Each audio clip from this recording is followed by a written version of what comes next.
After 1974, the rules of retirement changed, and suddenly it forced E's and S's into the I quadrant with no financial education, and they started to put their money into these retirement plans. And suddenly, voila, a whole new industry was born called financial planners.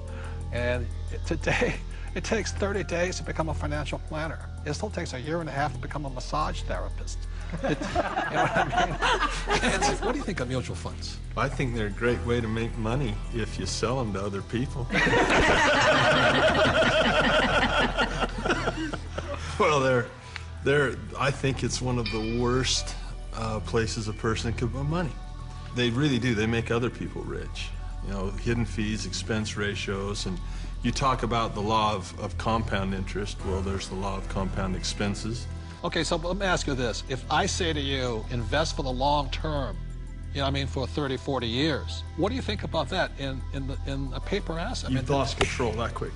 Liquidity is what paper assets are about. Your ability to sell and buy without negotiation problems. And so the moment you say, I'm going to buy this, I'm going to hold Enron, I'm going to hold WorldCom, and I'm going to hold, you know, GM, and I'm going to hold United Airlines, and, well, you can just go on and on. How about Pan Am? But the moment you decide to hold that, what control do you have? None. You know, yeah, in real estate, you can force the appreciation, paint it, carpet. You can't do that with paper. Right. Well, your only control is to sell. If you hold it forever, you're rolling the dice and saying, I hope it works out. Right. There's a lot of people say, you know, stocks are the best way to go and don't get into real estate. You know, there's a lot of these financial advisors. But the stocks are good for people who are not business people. You see, as entrepreneurs and real estate people, when you look at a financial statement, I personally am responsible for income, expenses, assets, liabilities. But as an investor, even in Microsoft, I have no control over income, expense, assets, and liabilities. Is that correct? All you can do is sell or hedge. That's all you can do. Well, that's right. And what makes it worse is that you take those paper assets that you don't have control over because you invest in the long term, and then you put them into our 401k, so you have even less control, because once they're in that 401k, you can't take them out. You really can't do anything with them. You're penalized for early withdrawal. You're penalized for pulling them out. And then, on top of that, you don't even get the one tax benefit you get with paper assets is capital gains. And you put it into a 401k, you've lost that benefit. On top of that, when you pull it out, there's 3 types of taxes: earned income, portfolio income, and capital gains or passive income. And savings and mutual funds, what are they taxed at? Well, when you pull them out, when it's going through a 401k, they're all taxed at that highest ordinary income rate. It's the worst thing you could possibly do if you plan to be rich. But if you plan to be poor, it's a pretty good plan. Robert, I've seen you take heat in the press by this, where you say they're risky. And I'll tell you where I think the risk is. When you sit down and they say, we're going to diversify you.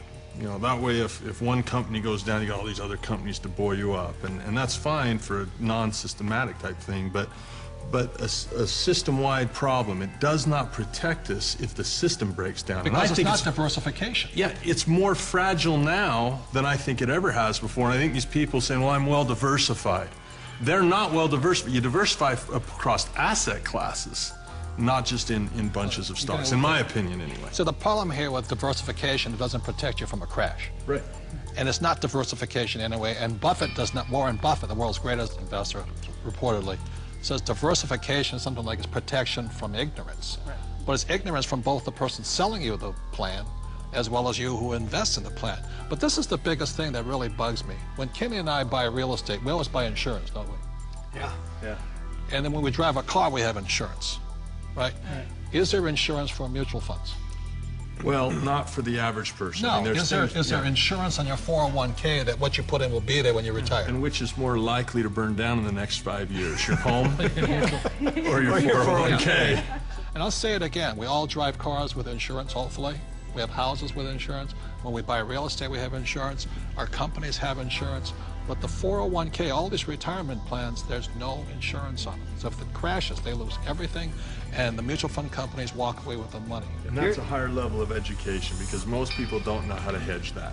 Nope. They don't know how. I mean, it's possible, but if you interview the average person, yeah, that's what we teach. That's what our advanced courses teach us, how to play the game. But the average person, I liked what your comment said. If you poll the average person, you say, tell me the difference. This is a very basic question.